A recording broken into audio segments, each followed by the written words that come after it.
లోపల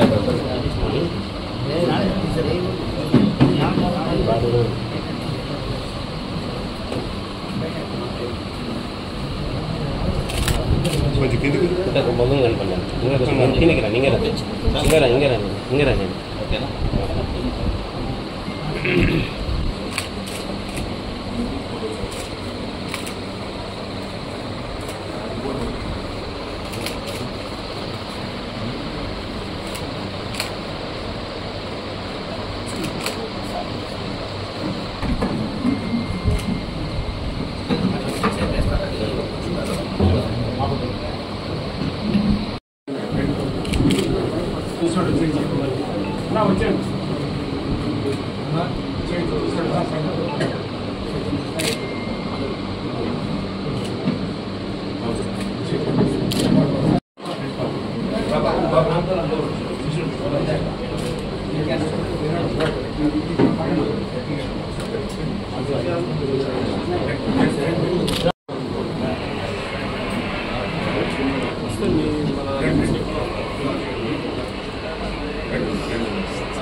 తెలుగుదేశం పార్టీ కుటుంబ సభ్యులు జకీవుల్లా గారు నిన్నటి రోజున చనిపోవడం నిజంగా చాలా బాధాకరమైన విషయం. ఎందుకంటే ఆ కుటుంబం ముందు నుంచి తెలుగుదేశం పార్టీ కోసం అహర్నిశలు కష్టపడిన కుటుంబం. అదేవిధంగా జకీవుల్లా గారు నిజంగా పార్టీ అధికారంలో ఉన్నా లేనప్పుడు కూడా పార్టీ కోసం అహర్నిశలు కష్టపడడం, సామాన్యమైన కార్యకర్త దగ్గర నుంచి ప్రతి ఒక్కరిని ఆదరించి తన సొంత కుటుంబ సభ్యులా భావించే వ్యక్తి జకీవుల్లా గారు.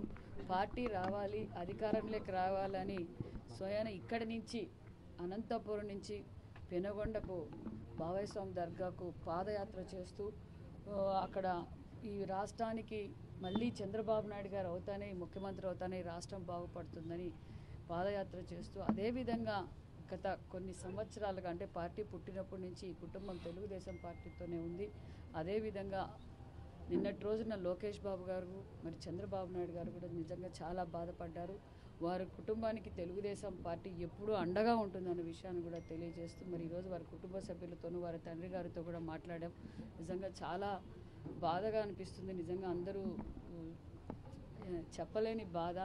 ఎందుకంటే ఎల్లవేళలా ప్రజల కోసం కష్టపడుతూ ఎప్పటికప్పుడు పార్టీ కోసం కష్టపడిన వ్యక్తి గారికి ఘన నివారణ కూడా అర్పించామని కూడా తెలియజేస్తుంది. నిన్నటి రోజున మిత్రుడు అలాగే తెలుగుదేశం సీనియర్ నాయకుడు జకీవుల్లా గారు హార్ట్ అటాక్తో చనిపోవడం జరిగింది. మాజీ ఎంపీ సైఫుల్లా కుమారుడు అయినటువంటి జకీవుల్లా చనిపోవడం నాకు చాలా ఆత్మీయంగా ఉండేవాడు. ఎప్పుడైతే నేను ఎలక్షన్స్ క్యాన్వాసింగ్ మొదలుపెట్టానో ఆ రోజు నుంచి కానీ నాకు దగ్గరగా ఉండి నన్ను గెలిపించడానికి అహర్నిశలు కృషి చేసినటువంటి వ్యక్తి. అలాగే గతంలో ఇప్పుడు డోన్ ఇన్ఛార్జిగా అబ్జర్వర్గా ఉన్నారు. గతంలో కానీ పార్టీకి అహర్నిశలు కష్టపడి పనిచేసిన వ్యక్తి. ముఖ్యంగా తెలుగుదేశం మళ్ళా అధికారంలోకి రావాలని చెప్పేసి గత 5 ఏళ్ళు క్యాడర్ని అంతా దగ్గర పెట్టుకొని, అలాగే యువగలం పాదయాత్రలో కానీ భాగస్వామి అయి మా నారా చంద్రబాబు నాయుడు గారు మళ్ళీ ముఖ్యమంత్రి కావాలని చెప్పేసి ఇక్కడ నుంచి పెనుగొండ దర్గా వరకు పాదయాత్ర చేసి అక్కడ మొక్కు చెల్లించడం జరిగింది. ఇలాంటి సీనియర్ నాయకుడు తెలుగుదేశం పార్టీ కోల్పోవడం చాలా బాధాకరం. అలాగే నా మిత్రుడు నాకు కుటుంబ సభ్యుడిని పోగొట్టినంత బాధగా ఉంది. ఖచ్చితంగా జకీవుల్లా వారి ఆత్మకు శాంతి కలగాలని చెప్పేసి తెలియజేసుకుంటూ అవకాశం ఇచ్చిన అందరికీ ధన్యవాదాలు.